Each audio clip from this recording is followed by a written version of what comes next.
Tom Foreman joins us now from Washington, D.C. with more on this operation. Tom, explain to us exactly where did this all go down? This all really happened mainly around Toronto and Montreal. Let me zoom in here. You can see Canada up here. What I've highlighted here are really the train routes that are run by the VIA train system up there, which is an intercity connecting system. One thing I do want to point out, Royal Canadian Mounted Police, the RCMP, typically release much less information than we might be used to from law enforcement agencies here. So it doesn't mean they don't have the background of all of this. They're just not going to talk about it very much. Let's look at what specifically they were talking about. The real target here apparently was train activity in and around the largest city here, Toronto. And if you zoom in here, you can see this is a rail yard right here, one of the main ones here for VIA up there.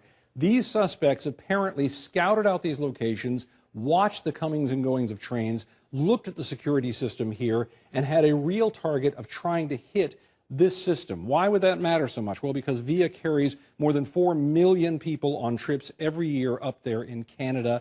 And for a long time, Jake, there's been talk about the idea that train stations are comparatively a soft target compared to airplanes. In fact, ever since 9/11, as air travel has been more and more locked into security, various people have said the real concern is going to be train stations because there are millions of people on them. And think about this. We had train attacks in London, in Mumbai, in South Korea. So the fear for a long time has been that there would be a plot like this and that it could actually have some kind of big impact on train travelers.